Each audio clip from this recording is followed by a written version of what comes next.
खुलुमबाय दिनैनि Bodoland इंखं television studio हलाव आं मलेन बसुमतारी दिनैनि फुंबिलिनि गाहाय रादाबफोराव दं। आफां आसामनि माखासे जिल्लायाव गोब्राब अखा आरो बारहुंखा गोबां खहा। बिश्वनाथनि गरहागी गामियाव मोसौ थुखैनो थांनाय सासे लाइमोना दैयाव गब'नानै थैदों। सरभगनि किस्मत दारिखायाव लामा जाब्रबथाय सानै बर' लाइमोनफोरनि जिउ खहा। बिटिसि सोरखारा फैगौ 20 एप्रिल समबारखालि बिटिआरआव लकेल हलिडे फोसावदों। धालिगाव टाउनशिपआव हाई प्रफाइल ड्राग्स माफियाखौ पुलिसा हमनो हादों। दानिया फैदो आबुं रादाबाव।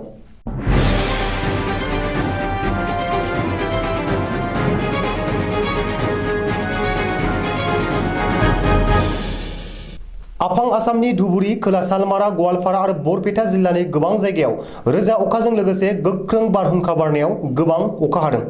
धुबुरी जिल्लानि बिलासिपारायाव सारअन्थाइ गावजानानै मोसौ थुखैनाय समावनो मासे मोसौआ थैनो गोनां जादों। बेनि अनगायैबो गोबांनि न' बां, गय खान्थाल बिफांफोरा बायलांदों। खोला सालमारा जिल्लानि मानकासार ओनसोलाव गोबांनि न' बां बायलांनायनि खौरांखौ मोननाय जादों। गवालपारा जिल्लानि दुधनैयावबो लामा जिंनि फांसे गेदेर दंफाङा बारहुंखा बारनायजों 17 नं हादरारि राजा लामायाव गोग्लैसिननायाव थांनाय फैनायाव बृहस्पतिबारखालि 3 घन्टानिबो बांसिन सम गोथेनानै थानायनि हान्थियारिफोरा नांथानानै थानांदों। बिनि अनगायैबो बरपेटा जिल्लानि भेल्लायाव गोख्रों बारहुंखा आरो गोब्राब अखा हानायनि जाहोनाव गोबां न' बांजों लोगोसे मोब्लिब सिबिथायाबो बन्द जानानै दं होननानै सुलुङाव फोरमायदों। बिश्वनाथ जिल्लानि बिश्वनाथ सदर थाना बेन्दोंआव गरहागी गामियाव बृहस्पतिबारखालि फुंनि समाव मोसौ बैसागोनि मोसौ थुखैनो थांनाय सासे लाइमोना दैमानि दैयाव गब'नानै थैदों। थैनाय सुबुंनि मुंखौ निलुत कच होननानै सिनायथि होदों। जाथाय जानाय समाव गावनि मेगनजों नुनाय गामिनिनो सासे लाइमोना फोरमायनाय बादिब्ला अजाला सुथि दैमायाव मोसौखौ थुखैखांनानै थैनाय नितुल कचआ दैमानि हरै रुगुं फारसे सानस्रिलांदोंमोन।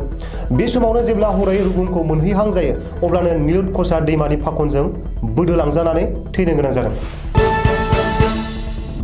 बरपेटा जिल्लानि सरभग किस्मत दारिखा गामियाव 31 नं हादरारि राजा लामायाव बृहस्पतिबारखालि गोख्रों लामा जाब्रबथाय जानायाव नलबारिनि सानै बर' लाइमोननि जिउ खहा जादों। सुलुङाव फोरमायनाय बादिब्ला थैनाय सानै बर' लाइमोनफोरनि मुङा फारियै अनसुमा रामसियारि 18 बोसोर बैसोनि आरो महा बर' 18 बोसोर बैसोनि। बिसोर सानैबो नलबारि बेंसिमारि झफागावनि थागिबि होननानै सरभग पुलिसा मिथिहोदों।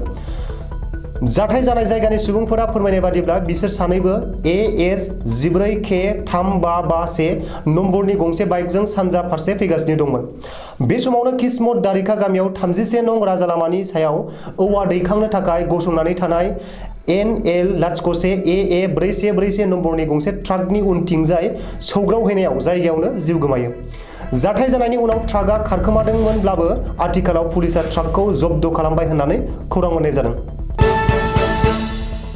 सरनिया हारिनि 5 गसाइ फोरबोखौ मान होनानै प्रमद बर' दैदेननाय बिटिसि सोरखारा फैगौ 20 एप्रिल 2022 बुधबारखालि बिटिआरनि गासैबो जिल्लायाव लकेल हलिडे एबा रेस्ट्रिक्टेड हलिडे फोसावदों। बिटिसिनि बेन्दोंआव बे हलिडेखौ फालिनाय जागोन होननानै बिटिसि सोरखारा मोनसे बिथोन जारि खालामदों। चिरां जिल्लानि धालिगाव टाउनशिपनि 53/A नं सोरखारि क्वार्टाराव थाग्रा अदित प्रतिम दास मुंनि सासे ड्राग्स माफियाखौ गोबां ड्राग्स कन्टेनारजों लोगोसे धालिगाव थानानि असि नबकुमार दासआ एरेस्ट खालामदों। पुलिसनि सुलुङाव फोरमायनाय बादिब्ला अदित प्रतिम दासनि महेन्द्र SUV गारि AS 26B 8143 नम्बरनि गारिखौ स्पेसियेल इनफरमेसन मोननायनि उनाव सिग्रोमनानै पुलिसा गासै मोन 18 ड्राग्स 40 प्लास्टिक कन्टेनार जब्द खालामनो हादों। मख'नो गोनांदि आथिखालाव ड्राग्स माफिया अदित प्रतिम दासनि बिफाया बङाइगाव अइल रिफाइनारियाव साख्रि मावो।